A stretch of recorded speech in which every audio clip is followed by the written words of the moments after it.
Mesdames, Messieurs, bonjour. Le titre de ma présentation, Perspective des matériaux magnétocaloriques sur les dispositifs à énergie propre autour de la température ambiante. Suivant le plan.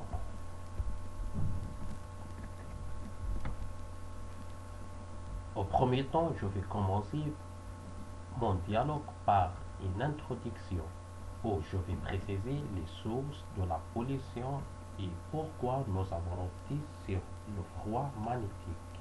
Par la suite, je vous présente le marché des terres rares comme les marchés des terres rares à l'échelle mondiale. Par exemple, comme matériaux de référence, gadolinium. Le domaine de l'application des terres rares sera présenté. Par la suite, je vais présenter quelques résultats typiques sur la réfrigération magnétique. À la fin de ma présentation, je terminerai mon dialogue par une conclusion.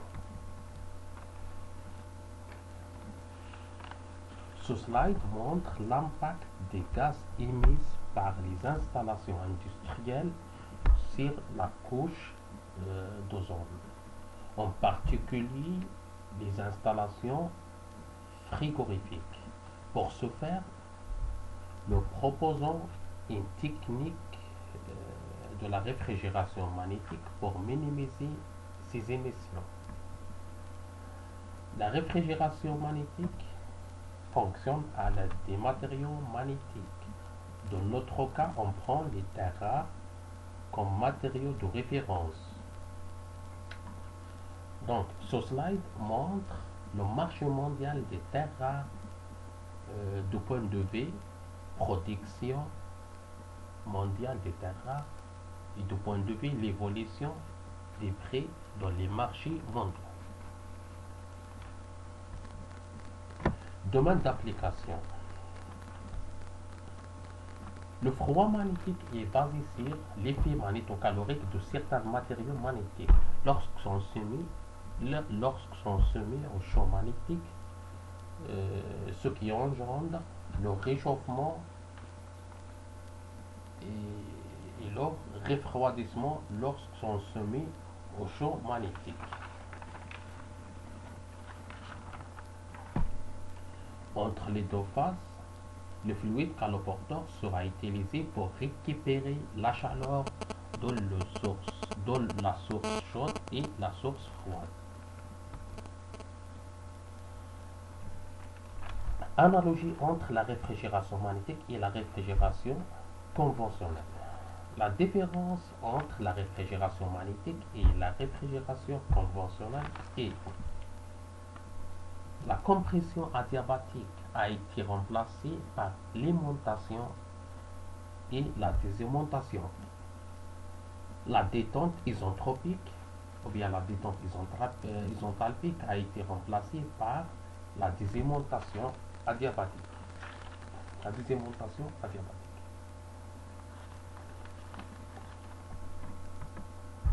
Critères de sélection des réfrigérants magnétiques. Parmi les critères de sélection des réfrigérants magnétiques, on cite effet magnétocalorique important, la température de transition appropriée doit être comprise dans l'intervalle de fonctionnement du réfrigérateur, un coût réduit des réfrigérants solides, le transfert de chaleur avec le réfrigérant magnétique, absence d'hystérésis, une faible capacité calorifique et haute conductivité technique des fluides caloporteurs, une faible viscosité des fluides pour minimiser les pertes de charge, non toxiques et non corrosives, faible impact sur l'environnement, une bonne stabilité chimique, bonne propriété mécanique. Le cycle de la réfrigération magnétique. Le cycle de la réfrigération magnétique est basé sur les étapes suivantes. Au premier temps, aimantation adiabatique.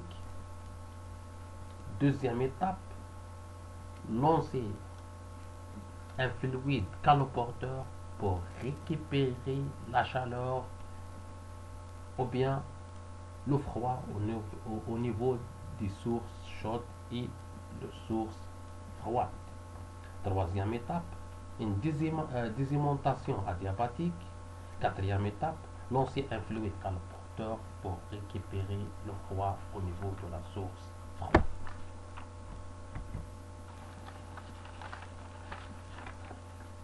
Ce slide montre une photo typique de prototype de réfrigération magnétique développé au sein de Haute École d'ingénieurs de Suisse occidentale.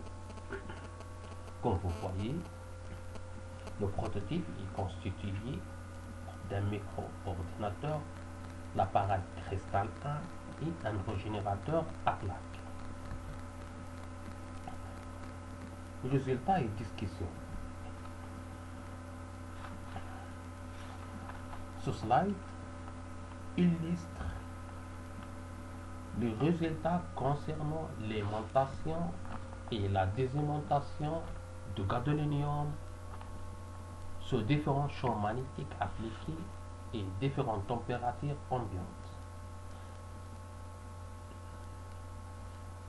Une courbe de coefficient de performance de démonstrateur a été présentée, comme vous voyez, pour caractériser l'efficacité du système de réfrigération magnétique.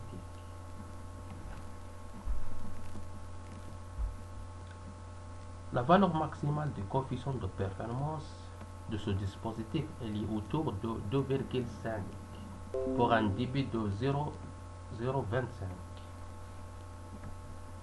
Conclusion. La demande mondiale des terres rares devrait augmenter ces dernières années.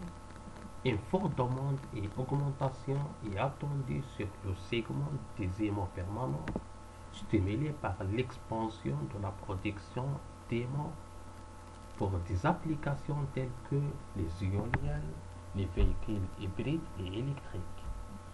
Il convient de signaler que les résultats obtenus sont basés sur les mesures expérimentales en utilisant le matériau gadolinium comme matériau de référence au sein de la Haute École d'ingénieurs de Suisse occidentale, Verdun-Liban. Également, la performance de matériaux terres rares gadolinium a été examinée dans le réfrigérateur magnétique proposé. Aussi, les aimants permanents qui génèrent un champ magnétique de l'ordre de 1,5 Tesla sont conçus à base de terres rares, ce qui montre clairement l'intérêt de ce type de matériaux dans le développement économique et technologique. Comme perspective, développement et caractérisation de nouveaux matériaux réfrigérants magnétiques à base de terres rares, conception et réalisation d'un prototype de réfrigération magnétique en Algérie, pourquoi pas, effectuer des gisements sur les terres rares en Algérie afin de contribuer dans le développement durable de l'économie, avoir des collaborations scientifiques entre le secteur industriel et universitaire. Et merci pour attention.